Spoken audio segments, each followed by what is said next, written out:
और स्वस्थ होने के लिए आयुर्वेद की एक छोटी सी जानकारी आपसे मैं शेयर करना चाहता हूं। आयुर्वेद में यह कहा गया है कि किसी भी व्यक्ति को निरोगी होना है, रोग मुक्त होना है, तो अपने जीवन में 3 बातों का ध्यान रखे।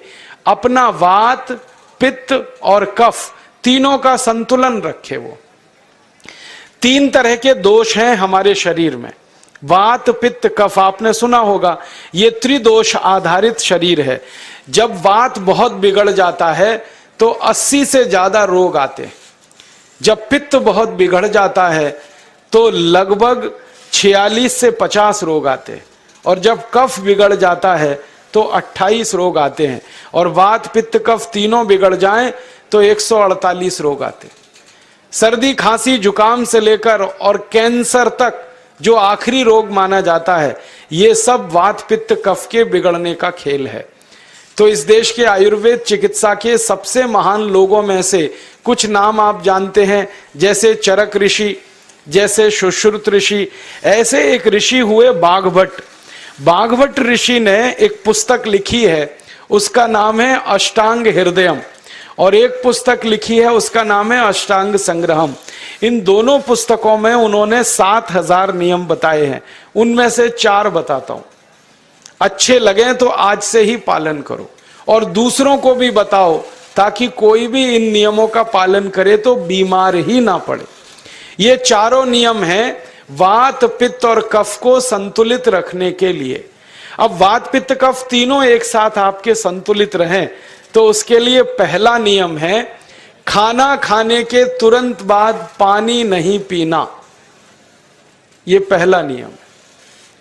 आप बोलेंगे ये तो बड़ी मुश्किल बात है, खाना खाते ही पानी पीते हैं हम तो सबके सब, और बिना पानी पिए खाना ही नहीं खाते। कई लोग तो खाने से ज्यादा पानी पीते हैं, खाना कम खाते हैं, पानी ज्यादा पीते हैं।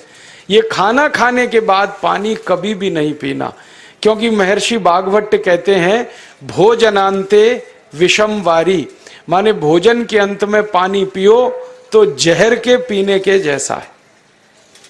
इसलिए वो कहते हैं कभी भी खाने के तुरंत बाद पानी मत पियो। अब आप मुझे पूछोगे क्यों नहीं पिए, कारण बता दो। कारण मैं बताना चाहता हूं सरल भाषा में। हम जब खाना खाते हैं ना तो पेट में सारा खाना इकट्ठा होता है। पेट में एक स्थान होता है, उसको हम कहते हैं जठर। संस्कृत में, हिंदी में जठर कहते हैं, अंग्रेजी में उसको एपिगैस्ट्रियम कहते हैं, हिंदी में कुछ लोग उसको आमाशय भी कहते हैं। ये जठर छोटा सा स्थान है। आपके पेट में नाभि है ना, उसके लेफ्ट साइड में बाईं तरफ छोटा सा स्थान है। सारा खाना आपका इसी स्थान पर आता है। जो भी आप खाते हो, रोटी, चावल, दाल, सब्जी, दूध, दही, कुछ भी खाओ, सब कुछ जठर में आता है। अब जठर में जैसे ही खाना इकट्ठा होता है तो उसमें आग जलती है, और उस आग को कहते हैं जठर अग्नि। मिला के बोल देते हैं जठराग्नि। आप जैसे ही खाना खाते हो, पेट में जठर में अग्नि जलती है। वो अग्नि खाने को पचाती है, और अग्नि खाने को ऐसे ही पचाती है जैसे रसोई घर की अग्नि खाने को पकाती है। आपके रसोई घर में आप अग्नि जलाओ, उसके ऊपर दूध रख दो, दूध में थोड़ा चावल डाल दो, अग्नि जब तक जलती रहेगी खीर तब तक बनती रहेगी।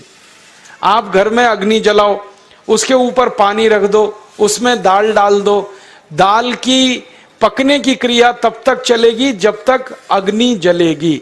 ऐसे ही पेट में होता है।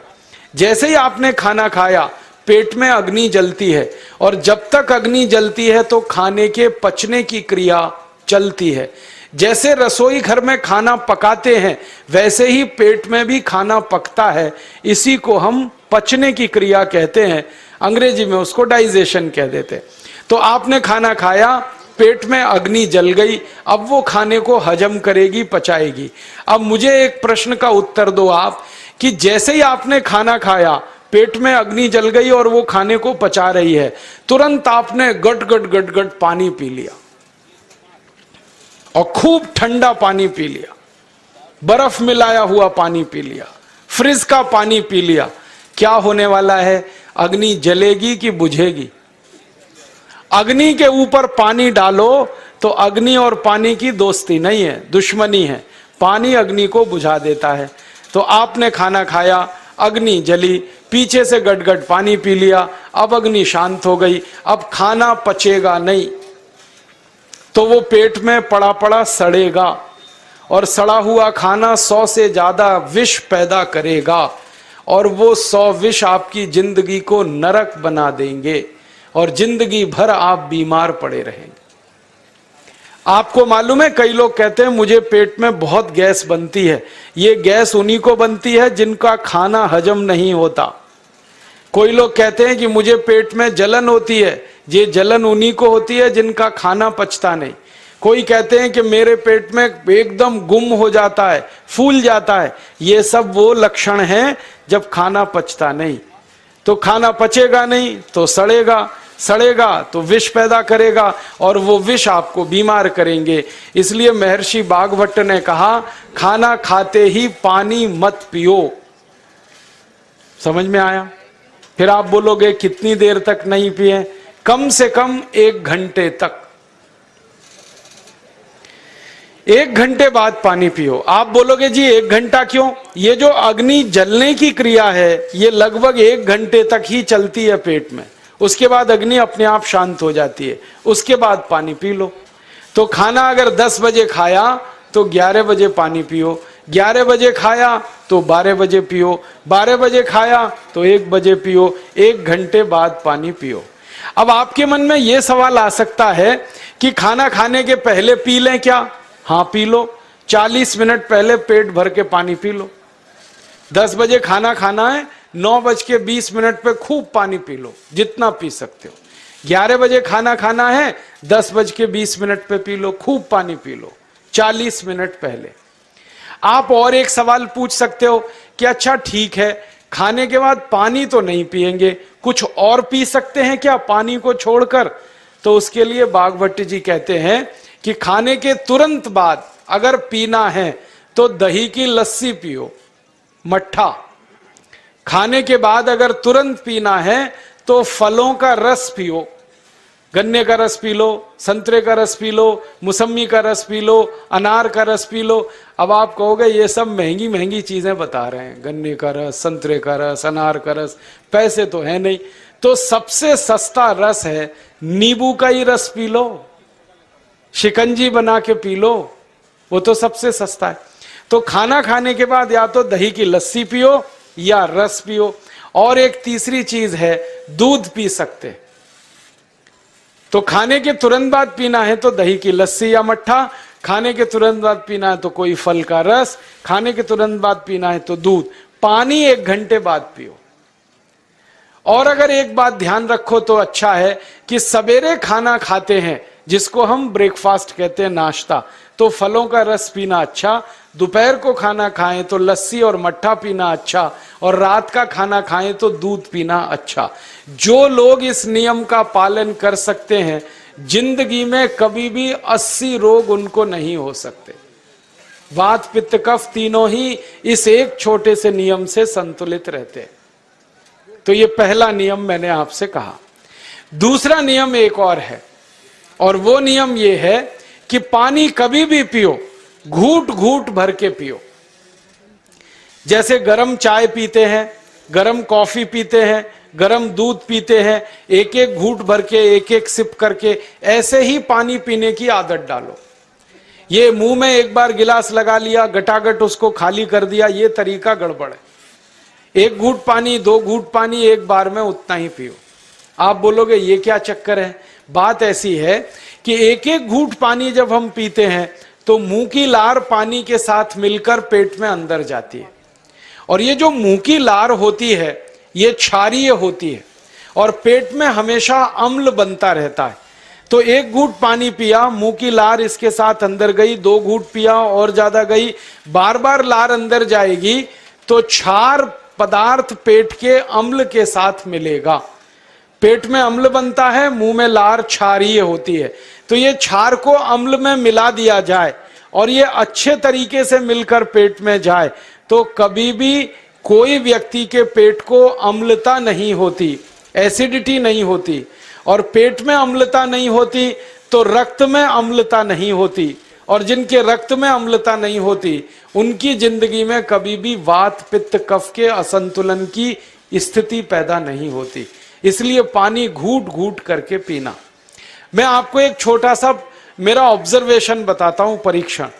आप भारत देश में या दुनिया में कहीं भी जाओ, मनुष्य को छोड़कर पशु पक्षियों को देखना शुरू करो, वो पानी कैसे पीते। किसी चिड़िया को पानी पीते हुए देखो, किसी पक्षी को पानी पीते हुए देखो, वो चोंच के एक बूंद ही के बराबर ही पानी उठाता है। एक बार में एक बूंद पानी लेगा, फिर थोड़ी देर चोंच चलाएगा, फिर पिएगा, फिर दूसरी बूंद लेगा, फिर चोंच चलाएगा, फिर पिएगा, फिर तीसरी बूंद। एक एक बूंद पक्षी पानी पीता है। कुत्ते को पानी पीते हुए देखो, चाट चाट के पानी पीता है। शेर को पानी पीते हुए देखो, चाट चाट के पानी पीता है। जितने जानवर चाट कर पानी पीते हैं, जितने पक्षी एक एक घूंट पानी पीते हैं, किसी भी पक्षी और किसी भी जानवर को डायबिटीज नहीं है, किसी को अर्थराइटिस नहीं है, कोई पक्षी ओवरवेट नहीं है, कोई पशु ओवरवेट नहीं है। वो सब स्लिम और ट्रिम है, क्योंकि वो इतने होशियार हैं कि पानी चाट के पीते हैं या घूट घूट करके पीते। अब मुझे ये हैरानी होती है कि ये पशु पक्षियों को कौन सिखाता है। वो अपने जन्म से ये ज्ञान सीख के आते, उनका कोई गुरु नहीं है, उनका कोई विद्यालय नहीं है, उनके कोई प्रशिक्षण शिविर नहीं लगते, फिर भी उनको इतनी अकल है कि पानी घूट घूट पीना। और हम ये मनुष्य जिनके इतने गुरु, इतने विद्यालय, इतने कॉलेज, सीखने वाले, सिखाने वाले, और हम मूर्खों के मूर्ख गटागट गटागट पानी पीते रहते। तो पानी पीने का तरीका बदल दो, घूट घूट भर के पानी पियो। ये दूसरा नियम है। तीसरा नियम है कि जिंदगी में कितनी भी प्यास लगे, ठंडा पानी कभी मत पियो। बर्फ डाला हुआ पानी, फ्रिज में रखा हुआ पानी, वाटर कूलर का पानी जिसका तापमान बहुत कम है, ये कभी मत पीना। क्यों? क्योंकि शरीर आपका गर्म है और पानी ठंडा है। अब होता क्या है वो मैं समझाता हूं सरल भाषा में। पेट तो गर्म है, अब इसमें ठंडा पानी डाल दिया आपने, तो अंदर झगड़ा होता है। और झगड़ा क्या होता है? या तो पानी पेट को ठंडा करेगा या पेट पानी को गर्म करेगा। अगर पानी ने पेट को ठंडा कर दिया तो पेट के ठंडा होते ही हृदय ठंडा होता है, हृदय के ठंडा होते ही मस्तिष्क ठंडा होता है, मस्तिष्क के ठंडा होते ही आदमी ठंडा होता है, और आदमी ठंडा होते ही राम नाम सत्य होती है। आपको मालूम है, जब शरीर ठंडा पड़ जाता है तो घर में भी नहीं रखते, निकाल के बाहर सड़क पे रख देते। जो घर आपने बनाया अपनी मेहनत से, शरीर के ठंडा पड़ते ही निकाल बाहर करते हैं उस घर में से, और फिर चिल्लाने लगते हैं, लेके जाओ, जल्दी लेके जाओ, इसको जला के आओ। माने ठंडे शरीर की इज्जत नहीं है। तो ठंडा पानी क्यों पी रहे हो भाई? बंद कर दो। कोई जानवर ठंडा पानी नहीं पीता, कोई पक्षी नहीं पीता। तो आप ये ठंडा पानी पीना बंद करो, सादा पानी पीना शुरू करो। और गर्मी के दिनों में बहुत अगर आपको तकलीफ है तो मिट्टी के घड़े का पानी पी लेना, फ्रिज का और बर्फ का नहीं पीना। ये तीसरा नियम है। और चौथा और आखिरी नियम है कि आप सवेरे ही सवेरे जब सोकर उठते हो तो सबसे पहले पानी पियो। जैसे ही आपकी आंख खुल गई तो पहले 2-3 गिलास पानी पी लो, उसके बाद आप टॉयलेट में जाओ। उठते ही पानी पियोगे तो 2 फायदे हैं। पहला फायदा यह है कि पानी पेट में जाकर बड़ी आंत को साफ करता है, और जैसे ही बड़ी आंत की सफाई होगी पेट पे दबाव पड़ेगा और आप संडास घर में जाएंगे, 2-3 मिनट में पेट आपका साफ हो जाएगा। जिनका पेट सुबह एक बार में साफ हो जाता है उनकी जिंदगी में कभी रोग नहीं आता। इसलिए सुबह सुबह उठते ही पेट साफ होना जरूरी है। और उठते ही पानी पियोगे तो मुंह की जो लार है वो पानी के साथ मिलकर अंदर जाएगी। सुबह पेट में एसिड की मात्रा ज्यादा होती है, इसलिए लार का पेट में जाना बहुत जरूरी है। इसलिए सुबह उठते ही पानी पीना बहुत जरूरी है। ये 4 नियम हैं आयुर्वेद के। पहला नियम, खाना खाने के 1 घंटे बाद पानी पीना। दूसरा नियम, पानी को हमेशा घूट घूट भर के पीना। तीसरा नियम, कभी भी जिंदगी में ठंडा पानी नहीं पीना। और चौथा और आखिरी नियम, सवेरे उठते ही सबसे पहले पानी पीना।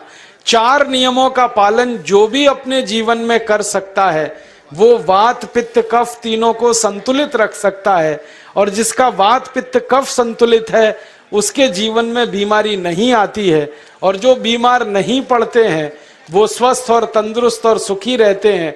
उनकी जिंदगी का खर्चा कम होता है और देश का भी बहुत सारा पैसा बचता है। आपको शायद मालूम है या नहीं, 1 साल में हम जब बीमार पड़ जाते हैं भारतवासी, तो साल का करीब 6 लाख करोड़ रुपया हमारा खर्च हो जाता है उन बीमारियों का इलाज करने में। इसलिए इतना पैसा फालतू में हम खर्च करें हर साल 6 लाख करोड़, ये बहुत बड़ी रकम है। इससे बेहतर ये है कि हम बीमार ही नहीं पड़ें और स्वस्थ रहें, सुखी रहें। और ये 6 लाख करोड़ का जो खर्चा हम करते हैं बीमार पड़ने पर, अक्सर ये एलोपैथी की दवाएं खाने में खर्च होता है। और जो एलोपैथी की दवाएं हम खा रहे हैं, जैसे paracetamol, Baralgan, Butazone, oxyphenbutazone, aspirin, Disprin, Novalgin, ये सब ऐसी खराब दवाएं हैं जो दुनिया के देशों में 20 साल पहले बंद हो चुकी हैं, भारत में धड़ल्ले से बिक रही हैं और हमको बीमारियों से ज्यादा गंभीर बीमारियों में फंसा रही। ज्यादातर दवाएं जो आप खाते हो वो किडनी खराब कर देती हैं, लीवर खराब कर देती हैं, आंतों में घाव कर देती हैं, विकलांगता आ जाती है, पैरालिसिस हो जाता है, ब्रेन हेमरेज हो जाता है, हार्ट अटैक आ जाता है। दुनिया में लगभग इस समय 84,000 दवाएं बिकती हैं और आपको सुनकर हैरानी होगी, उनमें से मात्र 117 दवाएं हैं जो काम की हैं, बाकी सब बेकार की दवाएं हैं। उन बेकार की दवाओं को खाकर हम 6 लाख करोड़ खर्च करते हैं। ये बहुत दुख और अफसोस की बात है। और ये 6 लाख करोड़ का खर्चा समाज के वो लोग करते हैं जिनको जिंदगी में हर समय अपना आर्थिक स्थिति को देख के चलना पड़ता है, जिनकी आमदनी बहुत नहीं है, जिनके घर में आमदनी के बहुत ज्यादा साधन नहीं है, उनको ये पैसा खर्च करना पड़ता है। तो कई बार क्या होता है, किसी का घर बिक जाता है, किसी का खेत बिक जाता है, किसी के घर के गहने गिरवी रख जाते हैं, किसी को कर्ज लेना पड़ जाता है, किसी को कर्ज लेकर दोबारा कर्ज लेना पड़ जाता है। मैंने इस हिंदुस्तान में पिछले 15 साल के प्रवास में देखा कि गांव-गांव के गरीब किसान कर्ज ले लेकर ये महंगी दवाएं खाकर इलाज करते हैं, डॉक्टरों को पैसा देते हैं, दवा कंपनियों को देते हैं, और वो पैसा फिर इस देश में से दूसरे देश में चला